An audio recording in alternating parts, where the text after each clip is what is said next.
Ladies and gentlemen, thank you for being here today. It's great to see so many people who are here who support the service and the work that we do. It hardly feels a year ago since I stood here as an extremely nervous and newly appointed CEO. I remember feeling overwhelmed with the job at hand and the prospect of taking over as Citizens Advice in the middle of a cost of living crisis. The last 12 months, though, have been a remarkable journey. Today, I stand here no less nervous, but slightly less overwhelmed by the challenge that faces us, because I'm more confident in our ability to respond to the team that we're creating and the opportunities and decisions that we're making. Today, you'll see that these decisions are starting to come together and make a real difference in Doncaster. So it's with immense pride I share with you this journey. So let's dive into some of the milestones that have defined this year. 12,467 clients, 37,787 individual issues.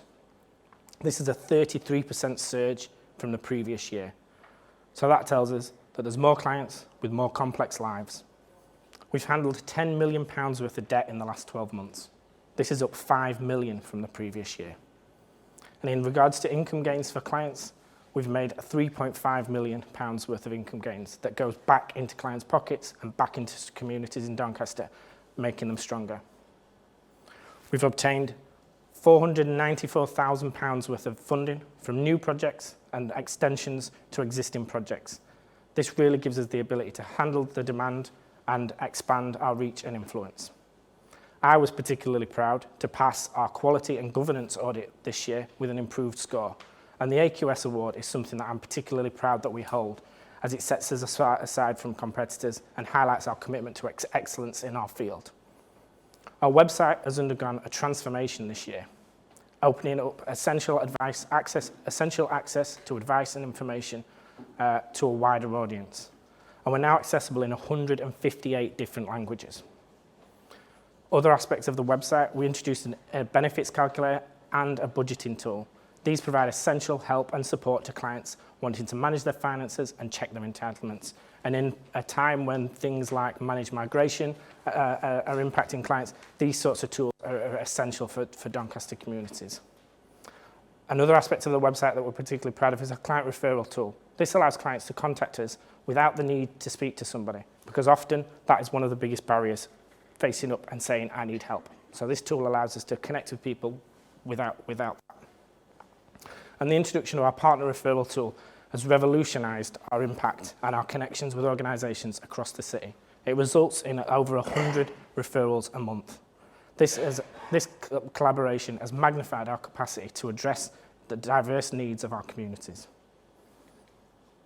As you can see, demand is steadily rising. And the demographic of our service users over the last 12 months has changed, with more working people finding themselves in difficulty and in need of advice and support. What's important to note is that the ever-increasing digital demand, in an ever-increasing digital world, the demand for face-to-face advice remains strong, with the requests for advice in the fields of welfare rights, debt and energy particularly high this year. And also, the number of people who are contacting us in crisis point has increased by 30%. We recognise that the challenge is far from over. In response to these demands, we've expanded our community locations. We now have 20 community locations. And we're always open to exploring innovative and new ways to support clients through a wide range of funded projects. In 2024, we're increasing our accessibility by moving into 8 new GP surgeries and 3 hospital outreach settings, taking our access points to 31 community locations in Doncaster. We've strengthened our team, increasing the numbers of qualified advisors, supervisors and volunteers. Along with this, our increased presence and accessibility in the heart of communities remains our strategic objective, and it allows us to make the impact that I'm happy to share with you today. We've enhanced our volunteer programme at employing a volunteer coordinator. This has really improved our ability to deal with the demand and capacity. We've improved the roles and opportunities that we offer, and it's resulted in 14 new volunteers. This is a real positive trend in volunteer engagement in a particularly difficult time for volunteering. We've got a fantastic and hardworking debt team that won the Debt Team of the Year award in 2022. which is fantastic, and especially that that's such a challenging area at the moment. We've attended Doncaster Pride in 2022 and 2023, which highlights our unwavering support for diversity and inclusion. We've signed up to the Armed Forces Covenant, highlighting our dedication to commitment to supporting Armed Forces personnel, veterans and their families. We've been a data and device bank referrer for clients facing digital exclusion, and we've supported them with with the challenge of accessing the internet through data SIMs and devices. I'll just get a drink.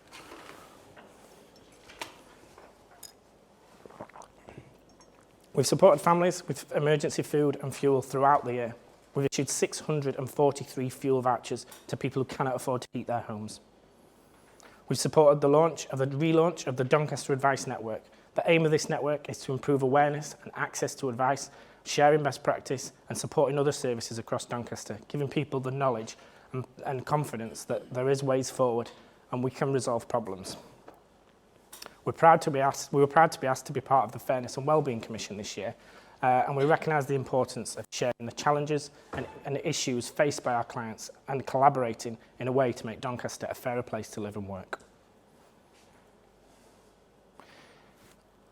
Each project has a significant impact to Doncaster in its own way, whether it's addressing a different need or requirement of a client, or whether it's offering support in a different way. So I'd like to highlight some of these projects today and the impact that they've had. So our award-winning MAPS Debt Advice team, they saw 2,015 clients this year. They dealt with £10 million worth of debt, and they were successful in helping clients write off over £2 million worth of debt. Our Help to Claim project, which is a project that supports people with their initial universal credit claim from the initial claim to their first correct payment. We saw 2,352 clients on this project, making income gains for the clients of £818,000. Our Well Doncaster funded community outreach expansion has allowed us to have a greater presence in communities. We've advised 1,273 clients with over 2,276 issues, making income gains for these communities of £1.5 million. This impact is significant as it feeds into communities, making them stronger and more resilient places. Our Trussell Trust project, which is a project that looks to support people in food poverty and financial crisis, has dealt with 229 clients with over 700 issues. We've made income gains for Trussell Trust clients of over £75,000, and we've handled £55,000 worth of debt. Our Yorkshire Building Society project, we've advised 187 clients with 362 issues in the city centre branch. And our British Gas Energy Trust project. This has looked to address the increased levels of fuel poverty across Doncaster that's been created by the energy and cost of living crisis.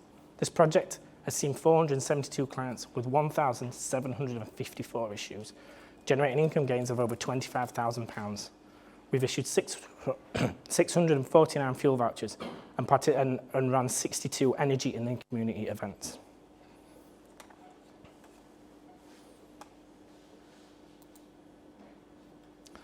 But what really fills me with pride are the real-life stories of the people we support and help out of poverty. And I feel like this is why I got into advice in the first place, is I wanted a job where I could see the impact I was having and the positive places and the positive impact I could have on somebody's life, not just on their life, but on the place that I live. So I don't think there's a better job than being an advisor. I do accept, though, it is really difficult and challenging at times. So what I'd like to do with you is share you a story about Margaret. Margaret was a client from Woodlands. She was recently widowed, pension-age lady. She lived in a council property and was retired. Margaret was physically disabled and in receipt of attendance allowance. She was reliant on her friends and family to help her meet her monthly bills, but because of the cost of living crisis, they were struggling to help her out. Because of the energy crisis, Margaret fell into arrears with her energy bill, and she owed the energy company £1,975. Margaret was being threatened with prepayment meter installation. Despite Margaret being a pensioner and having health conditions, including being partially deaf, which made it difficult for her to communicate with a supplier, they were still forcing a prepayment meter on her and chasing her for monies that she just couldn't afford. So what was our impact? Our advisor The impact of our advisor, I think, was life-changing for Margaret. We applied to the hardship fund through British Gas Energy Trust, and the debt was written off. During the time we waited for the decision to be made, we were able to top Margaret's meter up with two £50 fuel vouchers. We ensured that she was put on the priority service register. Now, this is particularly important for Margaret because, being an older age lady, she won't be cut off even if she falls into arrears or doesn't have enough money to top up her meter. But where we really made the impact was through a benefits check and supporting Margaret to make a claim for the benefits that she was entitled to.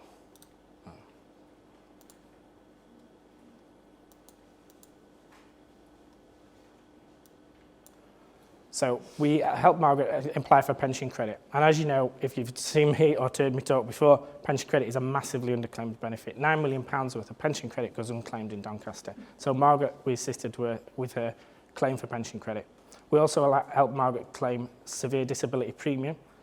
We sorted out her council tax rate because she wasn't getting the council tax rate at the correct level, and we arranged to review her housing benefit. Our advice changed Margaret's financial situation for good, and we managed to uprate her benefits by £24,000. Margaret said, "Without Citizens' advice, I wouldn't have been able to afford to heat my home and cook my meals until I got paid again in 2 weeks' time." I don't think people should be in this position. But this winter, Margaret can live in a home that's warm without fear of going cold or not having the money to heat her food, to heat her home or feed herself. This is why I do this job. And this is why what I think the Citizens' Advice do and bring to Doncaster communities is so important. Along with advice provision, we've championed research and campaigns work this year, both vocally and through social media. We've campaigned for things like the benefits uplift and challenging the forced prepayment meter installation, and we've achieved success on both. And I want to thank all three of the MPs who've all been vocal in supporting us with these campaigns. Locally, we launched a cost of living study.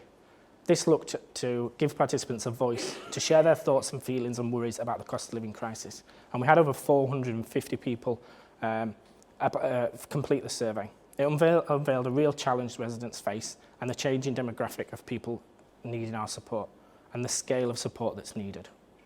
The findings highlighted that the cost of living is far from over. If in anything, it's getting worse. So we need to continue to support people facing the real challenges and to make informed choices. And to support them making positive transformations in their lives, whether it's resolving a debt, securing a vital benefit, or offering them a helping hand during a time of need.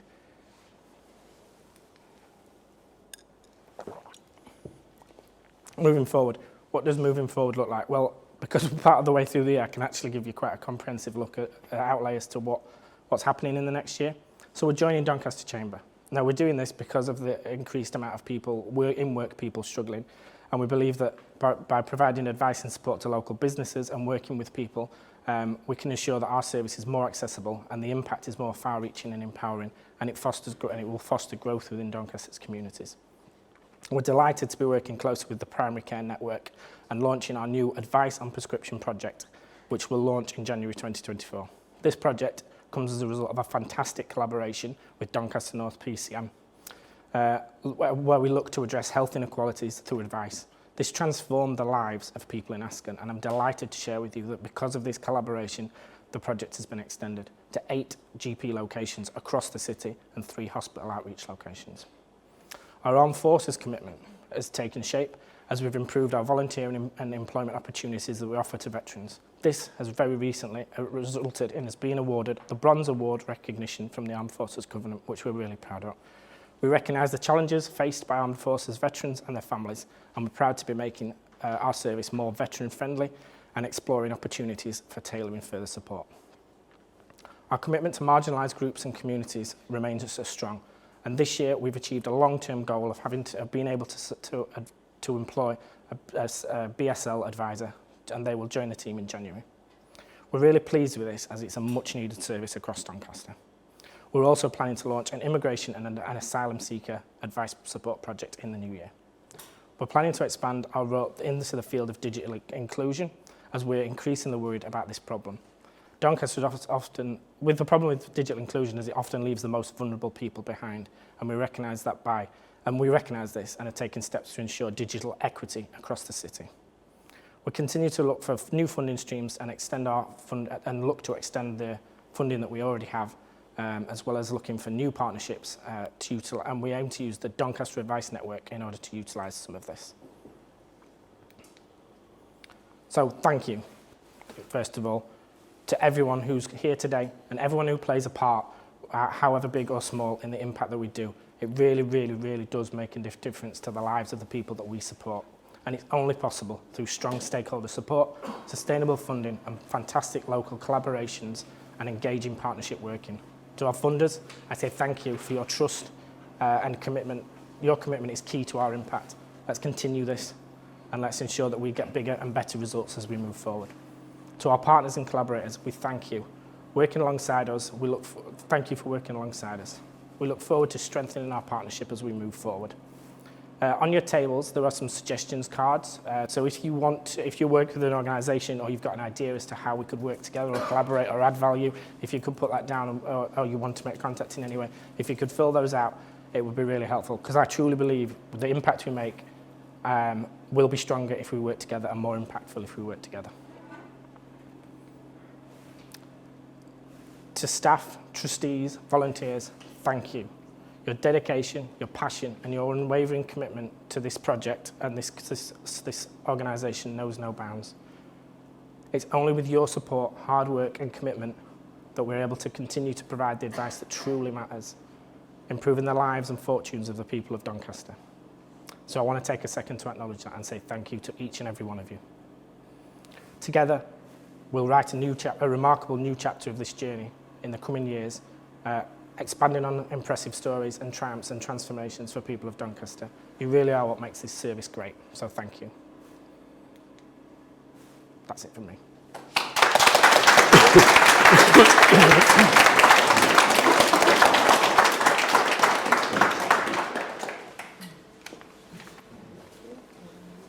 It's down.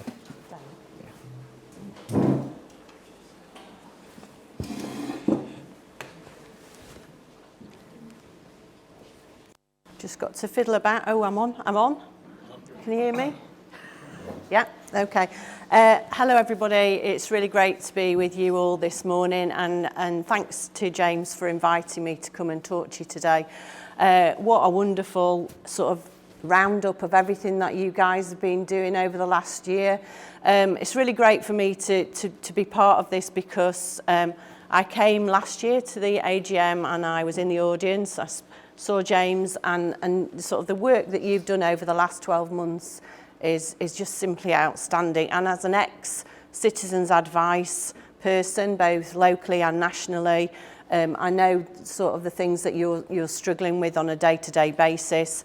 And just to pick up, before I start, just to pick up on Margaret's story, I used to work for Age UK as well. Because I work for the Money and Pension Service now, I'm not allowed to lobby or anything, but wouldn't it be great if when you are filling in your state pension form, there's an extra page just to put in how much money you're actually going to be having, so you'd automatically get that pension credit. And I think that's something that we really need to be raising awareness of and pushing for. So I need to put my glasses on, take them off, all that sort of thing. So it's going to be a bit like the hokey cokey, so I apologise for that. But yeah, so it's been really interesting to go through your report. There's some fantastic information and figures on there. I'm only going to pull out a couple of things because I've not got a lot of time this morning. But what I wanted to talk to you about was the work that I do across the region, and I do cover the whole of Yorkshire and Humber. There is only me, so I've got quite a big job to do. But for me to be able to work in partnership with organisations like Citizens Advice Doncaster Borough is really important to get the message out there. So it's just great to be here. And that partnership working that sort of was born of COVID has made such a big difference for communities, because we're all sort of moving in the same direction now, not sort of clinging on to bits of money, and I think there's sort of more of an awareness that we need to work together, so that's really, really important. But I wanted to talk to you about from pocket money to pensions, because that's what my job is. I'm trying to raise awareness about how to manage money right from young children from the age of 3, because that's when we start picking up our money habits, all the way through to that later life scenario. So I don't know what's going to come up next, so let's have a look, shall we? It's all very exciting. So when I was talking to James about what I was going to talk about, we sort of touched on, and you've raised it today, touched on how our advice is changing. The cohorts of people that we're seeing on a day-to-day basis is shifting. So we know we've got all those vulnerable people that are in crisis, and this is sort of research that we've done from our debt teams. We know that we've still got people that are under 35, people that are tenants, people that are got a low household income. They're sort of our bread and butter business coming in for that advice and support. But there's also been a shift coming out of COVID and going into cost of living pressures for people that are in work, you've mentioned that, and also people that are homeowners, mortgages, higher income earners that are all sort of being impacted in different ways around money. So that's really important to sort of look at the change in the people that are needing advice and support. And that's really where I come in. I want to sort of put a bit of a fence up, really, if I can, to stop everybody coming to you guys, because you just haven't got the capacity. So if I can help in any way by encouraging different people to use different ways of accessing information and advice so that you can focus on those really vulnerable people in crisis, then that's really important for me to do that. So at the Money and Pension Service, I'll just quickly whip through what we're here to do. So we're an arm's length body of the Department for Work and Pensions. So we're sponsored by government, which sort of means I'm a bit of a civil servant, but I don't get the pension, which is a little bit frustrating. So we focus on money guidance through our Money Helper support. That's our consumer-facing brand. So a little bit like you've got your benefits calculator, we've got all that information on there. It's all free to use, and it's from a trusted source of information. We also do loads and loads of pension guidance. People just don't engage with their pensions, and that's a really important thing to do now. Plan for the future, whilst obviously trying to tackle all the stuff that's going on in our lives as well. It's not easy to do, but just raising awareness so that people start to think about things a lot sooner is very important. And then we've got the debt advice funding that we do. Don't all boo me, it's nothing to do with me, and I can't answer any questions on that either, so I'm going to move swiftly on.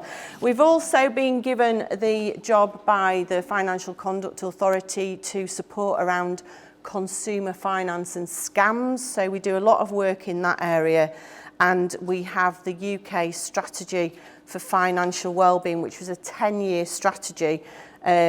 I've been doing it 4 years now. I've got 6 years left, and hopefully I'll be able to retire at that point.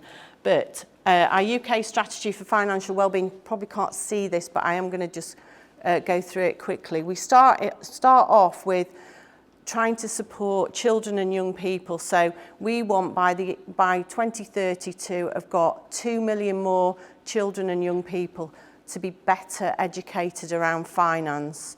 And this is the start of the process of getting everybody better educated, because if we can touch those 2,000 children and young people, give them the experience and the confidence to deal with their money, then they will go out into work being better prepared and know how to get help and know how to manage budgets and things like that. So that's really important.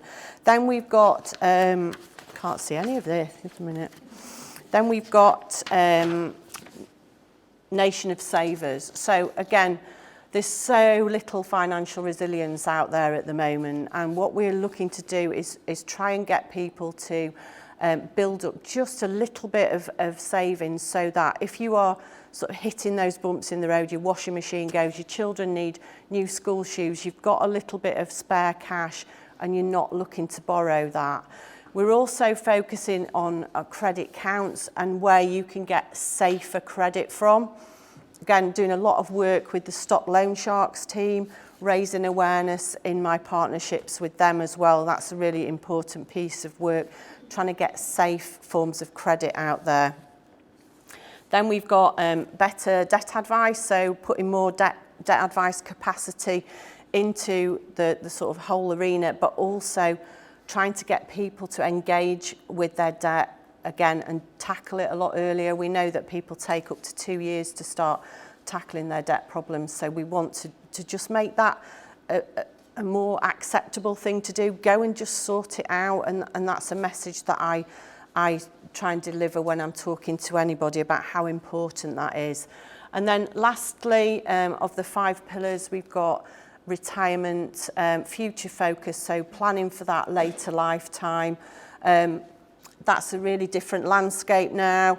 We all think we're going to be working longer. We might work part-time when we're older, but we're still going to be having to work to generate that income. Lots of us are going to have mortgages into retirement as well. So that is another problem that's sort of coming down the line. So we've got all of those things to focus on. And if that wasn't enough, across all of those 5 areas, we're focusing on gender. Really want women to engage with their finances. They don't. They're really good at looking after everybody else, but they just don't look after themselves. So that's a big message that I'm putting out there. And I do a lot of work around money and menopause as well, because that's something that's very close to my heart at my time of life. And also money and mental health. We know that that's intrinsically linked, really important to sort of link in with the healthcare sector as well. And that's great to see that you're doing that work, and that makes a massive difference. So lots to do. As I say, there is only me, so that's why I look about, I'm only 23 actually. So yeah. So financial wellbeing, we've got a definition of financial wellbeing, and that's about people feeling secure and confident. It's about knowing that you can pay the bills today, you can tackle those bumps in the road, like you need a new tyre, your washing machine breaks, things like that, but you're also on track for a healthy financial future. And we want people to be confident, empowered and supported to be able to do that. So tell me if I'm going on too long. So first of all, I said, let's help the children. Children are our future, as Whitney Houston once said. So we've got our Talk, Learn, Do programme. And that was a practitioner-led programme originally. It was a face-to-face course that we did with parents, helping them to teach their children about money. We've changed that into a digital programme so we can get that out to way more people. But going through this programme, lots of sort of games to play with your kids, things to think about, what to look at when you're doing a shopping list, going to the shops. Through that pilot period of running this project, not only did the children become more aware of money, more able to save, know the difference between wants and needs, things like that, the parents that were delivering this to their kids became significantly less indebted. So it wasn't an impact that we thought was going to happen, but that was a really great impact, an addition to that as well. So we wanted to spread this out, and we know Christmas is coming up, and there's a really good section on there on how to handle pestering. So we know our kids are going to be asking for stuff at Christmas. We need to perhaps be able to have those hard conversations in a good way to explain to them why things might not be like they were a few years ago. And that's a really great tool that we've got and resource that we can share, and you can all share this as well with people. Then I do a lot of work with employers, and you know, James and you guys are doing that as well. That's really important to sort of hit those new cohorts of people that are coming through. So we know that 22% of working age adults have got less than £100 in savings, so that financial resilience just isn't there. We know that nearly 20% of people now are using credit to pay for food and utilities, and it's getting worse, and that's really shocking. And also over half of us don't have a plan for retirement and pension. So there's sort of all sorts of things coming at us from all angles. And at employers, we've done research with employers, and they don't really think that it's their problem. So what I do when I talk to employers is sort of put it as a win-win sort of situation. If you're helping your staff's financial well-being, it's actually better for you as a business, it's better for your bottom line, it's better for your productivity. And increasing productivity and profit makes a stabler, more stable economy, so that those jobs are retained as well. So it's really important that we get employers on board with this supporting of their staff.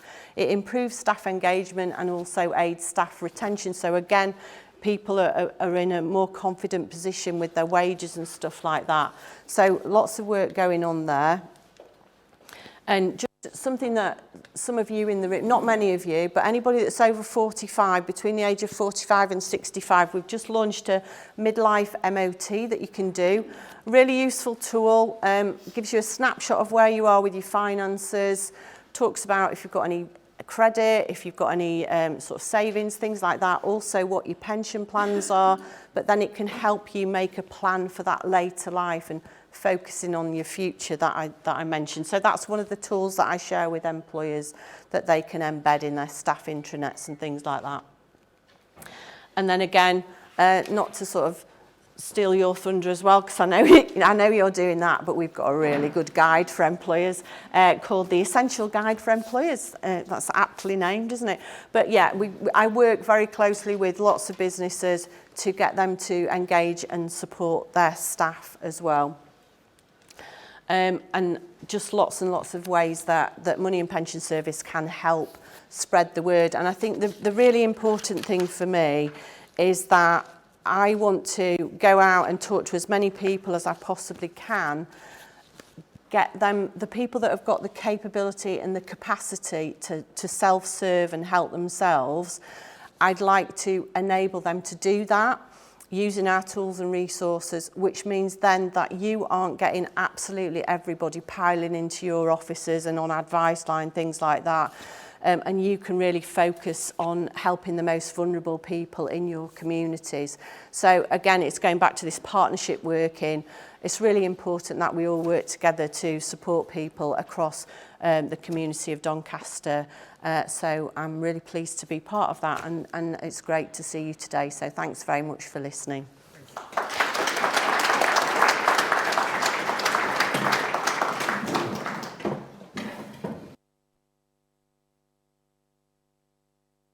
With making my own technology work. Is that working? Test it. Oh, brilliant. First task has been passed. That's good news for me. Okay, I'll just get us onto our right slides. So thank you for inviting me. I'm Rachel Leslie, I'm the Acting Director of Public Health at Doncaster Council. And unlike Jenny, I'm not by myself. I have a team in public health, at least 2 of which here today. I can see Claire and Emma who might give a wave, and wider council employees as well. First of all, before I get started, and I'm going to talk about Fairness and Wellbeing Commission and health and wealth inequalities. Colin, I hope you don't mind. In your introduction, you described the investment that City of Doncaster Council makes as an act of generosity, and I would describe it as an act of collaboration. Organisations like Citizens Advice are trusted brands. They allow us, or allow you, the team Doncaster, us to work with communities and with organisations in a way that we just wouldn't be able to, because we don't have that same level of trust and that kind of non-stigma type approach that you all give. So just wanted to state that first, and I hope you don't mind that. So I'm going to talk to you about the link between health and wealth inequalities. It's one that I'm sure you will all recognise. And I'm going to talk to you about a few things. So I'm mostly going to talk to you about the Fairness and Wellbeing Commission, but I am going to tell you and talk to you about some Doncaster data and Doncaster stories. And Doncaster data and stories can be really tough to hear, but Fairness and Wellbeing Commission is the start of a process, and one that you'll be doing an exercise on in a moment, where we'll start to tackle some of those really tough challenges that Doncaster has seen, and it does require a pitching of all Team Doncaster partners. So just starting with some background then, as we came out of the COVID-19 pandemic, and before then as well, we knew that there's a link between health and wealth inequalities. We know that that people that live in our more deprived neighbourhoods generally have poorer health outcomes, and that is a real injustice. As a quick response to that, we established things like a Wellbeing Essentials group that were able, post-COVID, to quickly do some things, and Citizens Advice have been part of doing some of those things as well. So getting the household support, monies to the right places, helping with the development of welcoming spaces in last winter and this winter as well. So that was the kind of quick rallying around type approach. And the establishment of a Fairness and Wellbeing Commission has been that longer term approach. And I'll tell you a bit about it, I'll tell you about who it is, and then we've got some time on your tables later to look into the findings and the recommendations. But before I do that, again, just some background, all of these things that you all know firsthand as well. So impacts of austerity, impact of the cost of living has meant that there's been huge changes in funding for public services. And this has deepened the existing disparities in health and well-being and other things that we've seen in our communities. For places like Doncaster, this has been an even more significant challenge and has been an impact on sectors wider than us, so across employment, housing, education and skills, all of those building blocks for people to have a good life and a good future and to achieve their aspirations. I'll give you some Doncaster stats, you will probably know most of them. When we look at a map of Doncaster, you'll see colours of different levels of deprivation. Generally, populations are divided into 10 groups, from a lower socioeconomic group up to a higher socioeconomic group, and that's the way that we look at where we might target some of the resources that we have. And it's a fact that 40% of Doncaster residents, all 308,000-ish, live in 20 of the most deprived neighbourhoods of the whole country. So if you were to categorise that across country, when we talk about things like Core 20 for the 20 most deprived population, it's actually a much bigger challenge for Doncaster.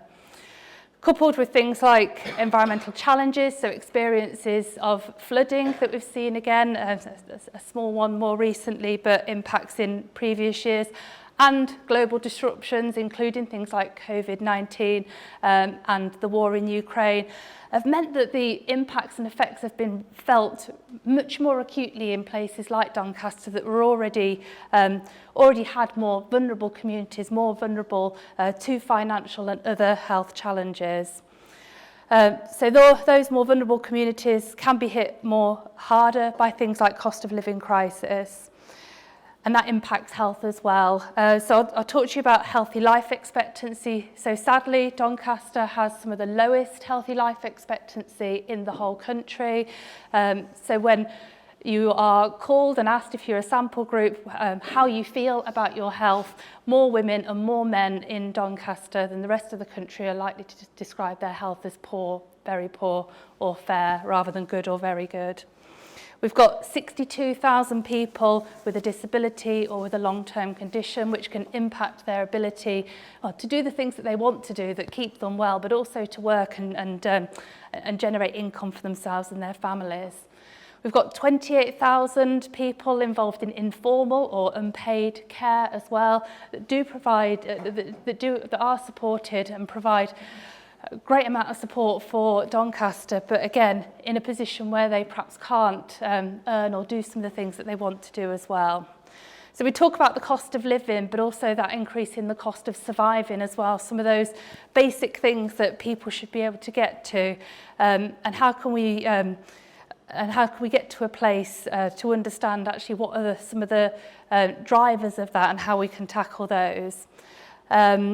Let's see then, so a couple of other facts for you that were part of the findings of the Fairness and Wellbeing Commission, and it's a real sense of injustice, this one. So 27,000 working adults in Doncaster, so those that are going out and working really hard, playing by the rules, earn less than the real living wage. So doing all the things that society or they want to do, but are not bringing home enough money to be able to grapple with the cost of living. And we're seeing more and more households in those negative budgets. Doncaster, again, you might know this as well, is the 11th most indebted local authority area in the UK. We've got 21,000 children that are growing up in poverty, and that impacts all elements of their lives. If you've ever lived in a house that's been too cold to sit and do your homework, or you've had to go to bed early because it's too cold to sit up and do something with your family, you've got fewer and fewer chances that other families might have to, again, to do the things that you want to do and to work hard at the things that you want. Does impact on people's life chances later as well. I have got slides and I will go through them after that bit of introduction as well. Oh, that's not mine, that's yours. Jenny, this is mine.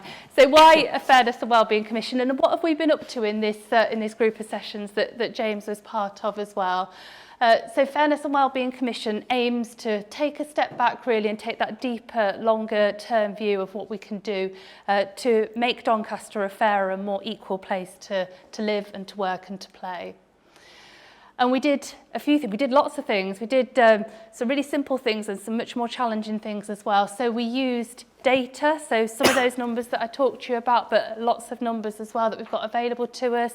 We used insight and we used evidence. So we heard and we talked to people living in Doncaster about their normal days. We had active researchers who would go out and talk to us about a normal person's life in Doncaster. We didn't want to bring people up to the front of our stage and tell them about some of the really difficult parts of their life. So we asked through researchers and other trusted agencies, including Citizens Advice, to describe some of those experiences of Doncaster citizens to and with us.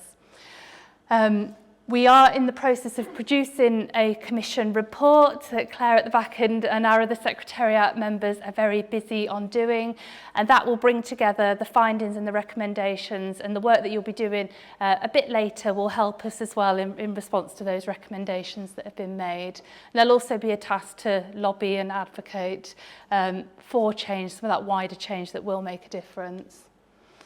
Who are the commissioners? So you'll see James listed there as well. Our commission was chaired by Dame Rosie Winterton and had members across Doncaster as well. The list there. I will pay tribute to Dr. Rupert Suckling as well, who's the Director of Public Health at Doncaster Council. He's been unwell for a while, so I did a sidestep in and helped out in place of Rupert for that period. So principles, I've talked to you about some of these. So we wanted to include that resident voice, but in a real sensitive way. So really important that commission members were able to hear and recognise voices across Doncaster, and we used different media to enable us to understand that. We used intermediary organisations that work with members of the public and are able to represent thoughts and views, and we brought them together as panels to come and talk to us too. And we used a life stage approach, and I think we used it backwards because we started with older people and then looked at working age and then looked at children and young people. So we were able to hear uniquely what some of those experiences were across that life course. That mixed methods approach that I've described to you a little bit about, that call for evidence of resident voice, and we had a good number of responses from organisations, and thank you for Citizens Advice that did provide us with a response to that call for evidence. Public engagement surveys that went out again with good response.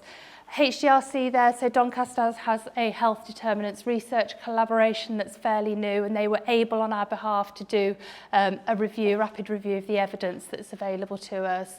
The expert panels that I've described and the data walks as well. And then the personas were built up based on real life stories of people in Doncaster, so really giving commission members that breadth of understanding. A thanks here, so thank you for Citizens Advice here. So joined as a commission member, contributed to expert panels, submitted evidence, frontline staff workshops, which I hope some of you will remember, and I wonder if they were touted to you as contributions to Fairness and Wellbeing Commission. James is nodding, so that's good. And then today in that process of recommendations development, and particularly around working age. Our journey in numbers, and I think this always gives Claire some flashbacks as one of our secretariat members. So we had there 576 survey responses. That's in addition to all of the other work that we did as well to understand voices. 600 post-it notes recorded, 3 What Works evidence packs produced, and the 15 personas that were based on real-life Doncaster stories. Findings, which I won't run through step by step. I know you've got versions of the recommendations on your tables as well. So I think it would be fair to say that there were no huge surprises, but it was a chance for us to bring together all of the information there and to hear and see it under our findings area. So again, looking at that life course approach, we had a range of different findings, a couple of surprises, I would say, but probably ones that you will recognise in your day-to-day work with people in Doncaster. Again, won't go through each of them, but these are available as well, and I think you've got the recommendations on your tables. But some real examples that came through of some positive things that are making a difference in Doncaster, and the evidence of what work submission packs that we had, we'd quite often hear actually that is happening in Doncaster, or it's happening in parts of Doncaster. So we know that we're getting some things right. We talked about that in work poverty, and Jenny's described it today as well, and that bit about feeling that you're playing by the rules but not winning. Again, some findings on those broader or wider determinants of health as well, the importance of a really good transport system to get you to the opportunities that can make your lives better. So recommendations, so commissioners initially designed recommendations based on all of the live courses, and they've been again through some various processes, and we are in still this socialising period, which today is part of as well, for you to look at recommendations and formally or informally respond to those as well. And the invitation is there either to do that as individuals or as a group. Again, I won't go through each of the recommendations because I know you've got an exercise on that today, so I'll leave those for you to go through. And then just important to acknowledge the gaps. So although we took a real breadth approach to understanding, we will not be able to cover every single person in every single group in Doncaster. So there will be gaps in those who we've spoken to and the voices that we've heard. I can see Arshad having a giggle there. Look, you can recognise him on the picture and in person. So timeline, we're actually at the start of December now, so going through that socialisation of recommendations period and the final writing up of the report, but still for today's process would be really good to hear your reflections and feedback on process and recommendations. And just as it says here, still welcoming formal and informal responses. So a couple of things. So first, a thank you and a sincere thank you to everybody that's contributed their time and their insights to enable us to undertake this piece of work, especially to residents for providing their stories and staff for describing their experiences as well. And one thing that I just wanted to share with this group as well, through each of our commission sessions, we often heard about tipping points. So tipping points in people's lives, whether it's moving on to retirement, starting a new job, having a new baby, loss of a loved one, all these tipping points in people's lives where the input and support of an agency or an organisation or a friend has meant that they've tipped from either a positive experience or a less positive experience. And through some of those tipping points, we heard about absolute diamonds. And I'm glancing nervously to the side at James here, because some of those absolute diamonds would be people like you that work or volunteer for Citizens Advice. And sometimes they were talking about how they'd bent some of the rules a little bit in how they'd worked with people. So you might recognise some stories here of where somebody's been trying to get to something or trying to improve something, but the rules that are in place have stopped them from being able to get to that. And those absolute diamonds have worked with them perhaps for a little bit more time than they're allowed to, or interpreted some of the guidance, or acknowledged actually what somebody's challenge has been in getting to them on that day, and had broken those or bent those rules just a little bit in order to help that person's tip in that positive way. And that compassionate way of working with people in some of the more difficult times in their lives really has a positive outcome for many. So thank you. I think that's all of mine. Yes, thank you.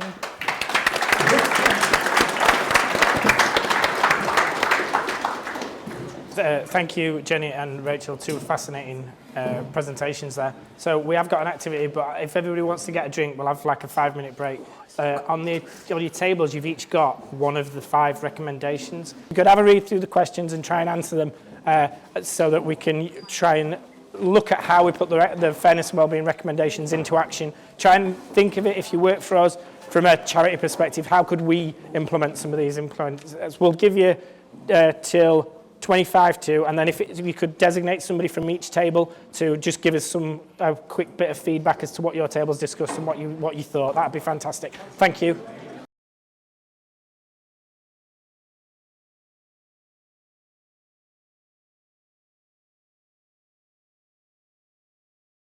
Thank you very much, everybody. What we're going to do now is if each table could tell us briefly what their recommendation was and what their thoughts were. Emma and Brett are going to go around, and they've got a bit of a microphone, so if somebody could facilitate each feedback from each table, that'd be fantastic.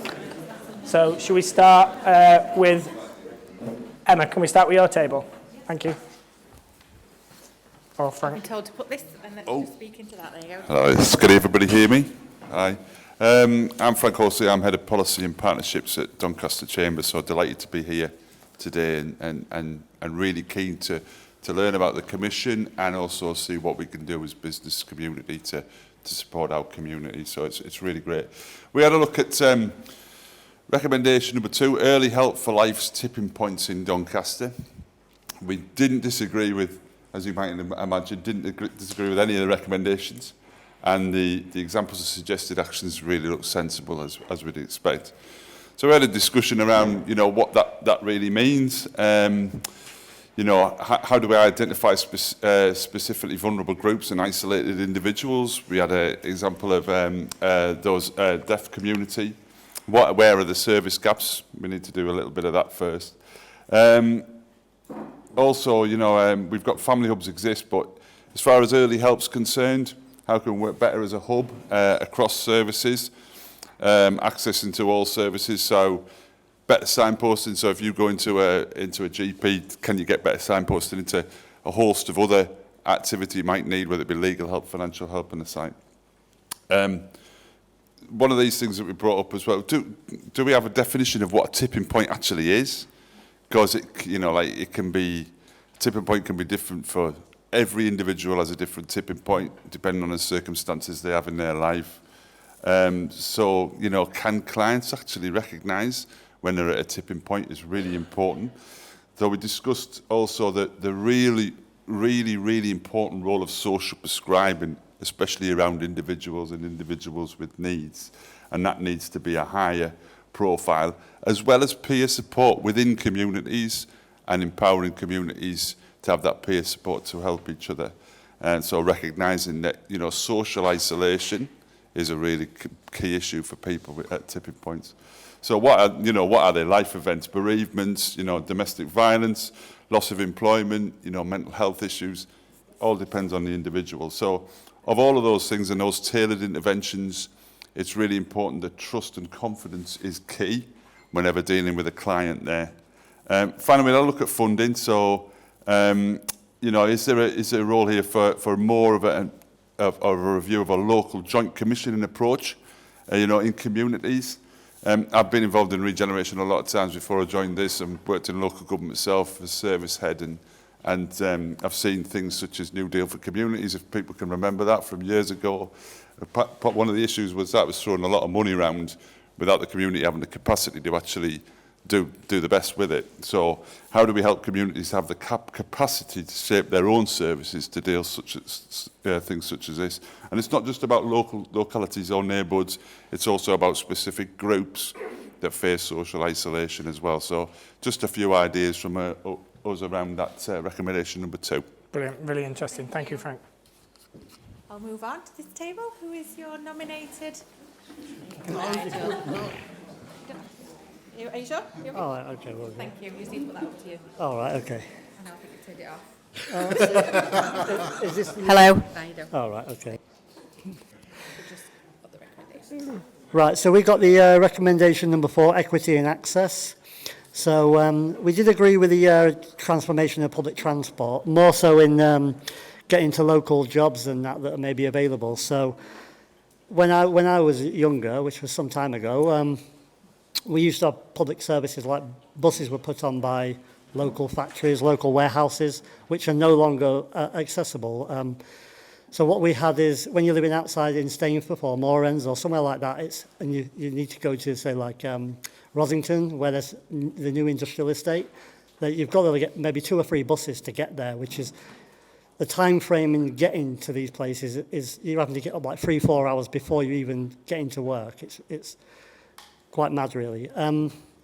But there are, like round here, there's a lot of buses that do go round it. So you get to Doncaster Town Centre and then you've got a couple of minutes and you're into one of the organisations. It's fantastic. But with, say, like Amazon Warehouse and places like that, so I think more things available in regards to transport, to things that are a bit harder to get to and not need as many buses to get to them, I think could encourage more people to be getting into these forms of employment. There's an area as well with the help for Doncaster residents to adapt and use modern technology, which, yeah, we're doing as well. And it is, I think in some aspects it is something that is needed, but it is also something that is going to take some time to learn, because not everybody is as comfortable with using new technology, so it's sort of learning to use new technology, and I think more support that is required, that is given around the city, would be fantastic, and we are learning ourselves, so any support we can provide as well is fantastic. And then there is develop locally based, trusted, accessible support for residents. I've always thought about something in regards to budgeting and things like that for people in the community, but starting at, say, young adult age, so they can learn things like budgeting very, very early on, so that they're less likely to get in debt, although it's not guaranteed they wouldn't, it's less likely to have the financial difficulties. So if they're taught, say, in the sixth forms or even earlier than that, and just updated with their knowledge over the years through their schooling, I think it gives them a better stead to get into like adulthood with budgeting and things like that. So that's where I'm. Brilliant. Thank you, Nigel. Don't avoid eye contact, I'm coming this way.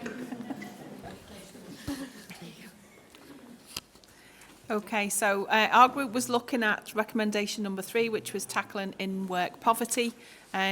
We had a really good conversation, but we didn't write down an awful lot of things. And those that we did write down were mainly questions rather than answers. So I think we started off by saying that it seems there's lots of things that go off across Doncaster where everybody's carrying out research and all coming to similar conclusions. So we wondered whether there was a better way just generally of joining that up a little bit more and then everybody contributing.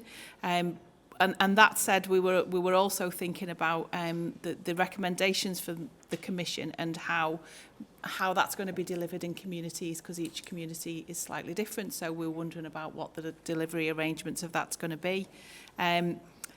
One of the things we picked up was that charities have to pay a real living wage. That's kind of often attached as a conditionality of their funding, and we were wondering whether that could be encouraged. Well, we scratched out enforced and put encouraged amongst businesses. We also thought the Chamber and DWP have got a key role to play in quite a lot of this, particularly around the partnership working and how we use data to reach out to employers and making sure that's easy to understand, so that they actually understand the benefits of their employees having a better rate of pay, or being able to access benefits to supplement that low income. So that means that they could probably better retain their staff. They could get payments towards childcare, things like that. We also wondered how to reach some of those employers and employees who were kind of on the margins of that sector. So maybe we were thinking about those that are just on this side of legality. So for both employer and employees, but we know that that's probably a big sector of the people and the cohort that we work with. So we need to make sure that we are reaching out to those. And we were thinking around things like move to UC, which is going to be particularly in this tranche, which is going to be tax credit people. So this is probably these people in this cohort. So how do we make sure that they're being encouraged to claim, or at least do some kind of benefit calculator to see whether they are, because we know often they won't make that transition from tax credit to universal credit because they think they're not entitled to, or they're only going to get a small amount and it probably isn't worth it. So we need to, that comms around that is making sure that we promote the other wider benefits of some of those passported benefits, and also making sure that they understand that some of those transitional protections, particularly around like rents and that kind of thing. So that's as far as we got. Oh, that's great. Thank you, Jenny. Okay. Coming this way. Who's taking the mic? I think thank you, Sarah. Just hold it up a bit closer to your mouth. Yeah. Right. So ours was the create a fair and empowering future for Doncaster's young people. And the recommendations were Doncaster's educational settings should play a leading role with the community, encouraging civic pride and providing skills for life. And we discussed about in the past how the headmasters and people like that would be in the community, but now it's more difficult, and it is a way forward, but we didn't really come up with any recommendations for that particular question. The next one was Doncaster to champion inclusive education for all, and we said about it being inclusive and tailored to the specific needs and skills of the children. So if a child was sort of didn't want to do a certain thing but had skills in a different area, such as they could read out a speech if they were behind something, then if you tailor it to the specific child's goals, then they'll be more on board with things. And then the next one was the shaping the voices of children and young people, and we talked about Doncaster Youth Council, but it was also suggested about quieter voices in groups in schools, finding a way to get them to have a voice. We didn't come up with how we would do that, but we suggested it. And then number 4, bridging the gap between education and employment in Doncaster. We suggested employers could go into schools to do some kind of workshops, and also there could be work experience. And the other key points that we made were maximising attendance at schools and also building practical skills for children, such as public speaking and things like that, so they're not frightened of that sort of thing in the future. And that's as far as we got. Oh, really good. Thank you, Sarah. Good. Am I on a roll, Brett, or are you taking over your half? I think I am. Yes, I am. There you go. Do you want to share the mic, or? Go on, Andrew. Thank you. What do I do? Just put it there? Okay, we also had the tackling in-work poverty to improve the lives of Doncaster, and I think a lot of the comments we were talking about came out over there, so we'll restrict ourselves to one or two things. That certainly we had no disagreement with, I don't know, the 9 or 10 recommendations, but then we came back initially to a view that sometimes these things become a bit of a fashion statement. And by that we mean, have we all heard of ISO 9000? Have you heard of ISO 14000? The absolute things you had to do, but who hears of them today? And they became tick box exercises to say you complied. So there's a risk with some of these things of it. And businesses can only cope with so many initiatives. They rain down on them from all sides. So one of the key things really is that through, say, the Chambers of Commerce, but other areas, you've really got to get the senior people in the companies to buy into what you're trying to go and let them run with it. We also then considered getting earlier on because, for example, I still don't believe schools teach things like budgeting, etc., etc. I work for the Prince's Trust as well, so I get into this, that if we got people at 15 or 16 on some of these areas, and pension contributions and the importance of it, how to budget, how to spend your money, it's very, very key, because you get them then, you get them as an early age, regardless of their background, they may well believe this and incorporate it into their lifestyle. And we feel very strongly on that we're not getting it's overall getting to a 40 or 50-year-old, but if you've got them at 13 or 14, you might not get the 50-year-old with a problem. And something else was I think that was in essence a lot of talking. Brilliant. Thank you, Andrew. Thank you. Who's going? Thanks, Gina. Just hold it up a bit. Really close. Do I have to press a button? No. Oh, hi, I'm Gina. I'm a senior advisor at the CADB. We had the recommendation 2 early help for life's tipping points in Doncaster. We agreed that early help is vital for resilience, and a community-based anticipation approach allows communities to address issues themselves before crisis is reached. We also, as a number of different tables have, noted the demographics changing and the need to involve young people in the process.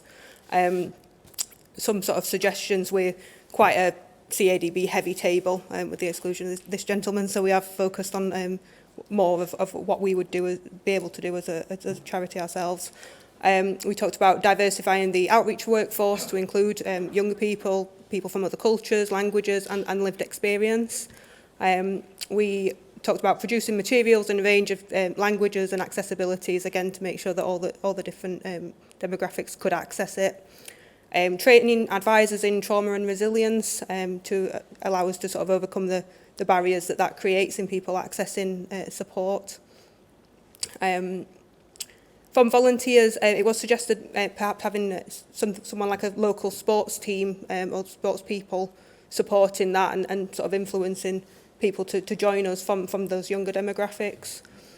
And making residents at all ages more aware of their rights regarding accommodation standards and neighbourhood crime responses, etc. And that was in relation to the ensuring safe and healthy living conditions for all. Thank you. Thank you, Gina. Some good points. Who's going? Danny, I knew it was you. Hi everyone, my name's Danny. So we were given the create a fair and empowering future for Doncaster's young people. And we very much agree with the points raised by the previous team. What we found, because many of us are showing our age, that there is a lack of the things that we had back then. Work experience placements, youth training schemes, careers advice. These things seem to be lacking from what we used to have. Education maintenance allowance. We don't seem to know anybody who still has that. And these things are seemingly lacking. So we agree with the points that we should be bridging the gap between education and employment. We agree that children should have a voice in how these things are done. What we recommend is the old school careers advisors, CV building and interview prep, things that we used to get in school on a frequent basis, that again seems to be lacking these days. It's making sure children are being listened to. What do they want to do? One of the examples was that education settings should establish partnerships with local employers. We 100% agree, but who's going to do it? So this needs to be sort of looked at. Can it be facilitated? And if so, those are the opportunities that we had once upon a time where you could come out of school and go into an apprenticeship, we might actually be able to get that back and be able to improve things. Fantastic. Thank you, Danny. Thank you. Is it you, Billy Joe? I knew it. I'm trying to talk close to what? Right, okay. I'm Billy. I work on the Help to Claim team at Doncaster. We had Enablers for Change recommendation. We do agree with him, but we sort of discussed that intersectionality in itself can be its own hurdle. So like putting people into categories for these people might face these problems that can maybe make some things missed out, I suppose. And the fact that different areas have different trusts. So like in Doncaster, it's more a poverty area, so they might not have as much trust in the governing bodies as certain higher class areas would have. The steps that we looked at were obviously looking at the stigma a minute that's around asking for help, and a lot of the older generation maybe don't want to ask for help or they've had bad experiences. So we're saying it's important about the data that we collect to make it known. So the stories are out there about positive changes. It might then give people more trust in sort of taking that leap. And who can contribute? We just think everybody really, like everyone from the start of the line to the end of the line, just working together to achieve the same goal for everyone. Brilliant. Thanks, Thank Billy. you. Thank you, Billy. Last table, last but not least. I didn't realise that was that close to my mouth. Thank you. Sorry, sit down, sorry. Hi. Hi. Hello.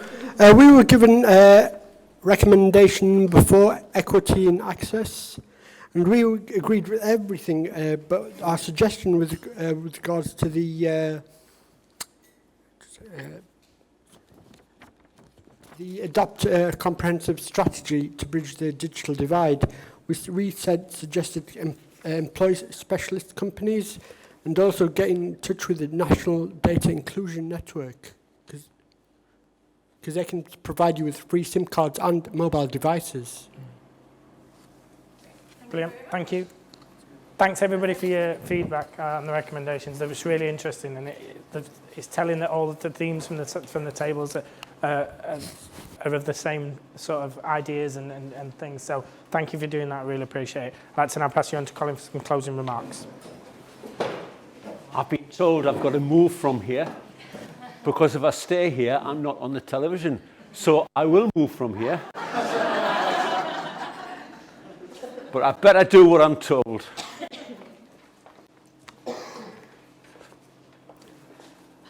I want to begin by thanking a number of people. Thanks, first of all, to Nova's Marketing Solutions for providing the technology for this morning and for the extra loud voice to draw your attention. Thanks also to Jenny and Rachel for their input. Very, very enlightening, very, very informative. I'm not going to thank the Eco Power Stadium for their introduction to the effects of fuel poverty. All I can do is to apologise if your feet are as cold as my feet. What I can do is to recommend the hand dryer in the gents' toilets. I wasn't brave enough to take my shoes and socks off to warm my toes, but I wish I had. For the past 12 years, for each of the past 12 years, I've stood at the front of meetings like this as they've come to a conclusion. First of all, 6 years as chair at NEDCAP, and now 6 years as chair at CADB. And I've stood here and I've talked about the incredible people who were involved in Citizens Advice in Doncaster. It's their high quality which makes CADB such an impressive organisation. I want to begin this year by mentioning two trustees, two long-serving trustees. Regrettably, Brenda Willis died on the 18th of October. Many of you will remember Brenda. Someone not long ago asked me how I got involved in Citizens Advice. Brenda Willis is the reason I was involved in Citizens Advice. As I said when she retired, shortly after I retired, she rang me up and she told me I needed something to do in my retirement, and I was to get myself along to Thorn to join Citizens Advice. She ensured it happened, and here I am. Brenda was a steadfast supporter of Citizens Advice, both at NEDCAP and at CADB. She was our first president. She was chair at NEDCAP. She did all sorts of things. And her service to Citizens Advice is vast, and she will be greatly missed. Malcolm Jevons, who unfortunately can't be here today, told me some time ago that he thought it was time he should retire. He has been a trustee first at Mexborough and then with CADB for many years. I asked him if he would stay until the AGM this year, and he agreed on condition that I didn't talk about him. He's not here, so he can't hold me to account.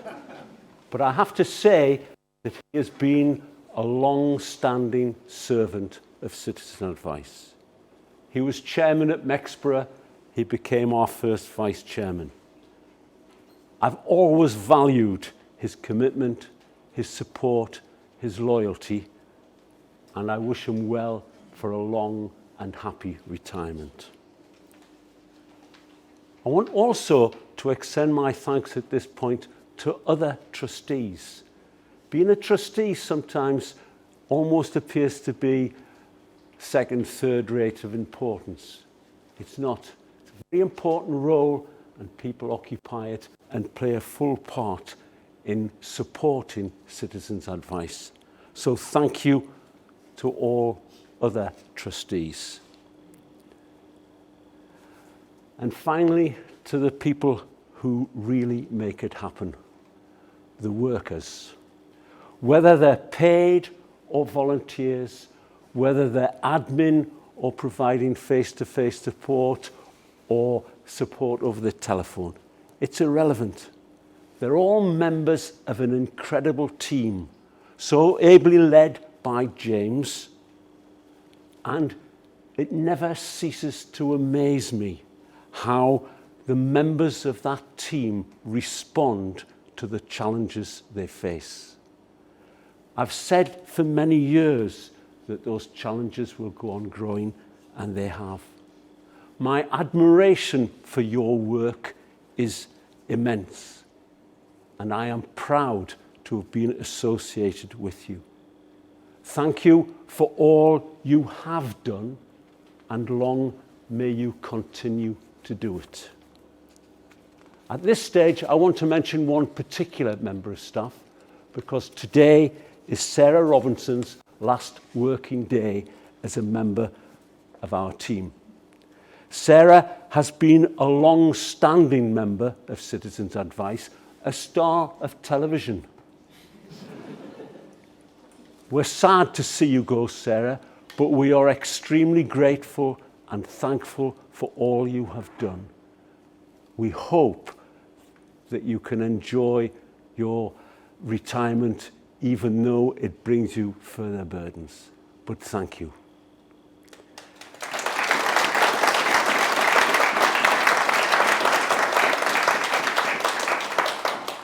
The people of Doncaster are very fortunate to have access to such a committed and expert advice team.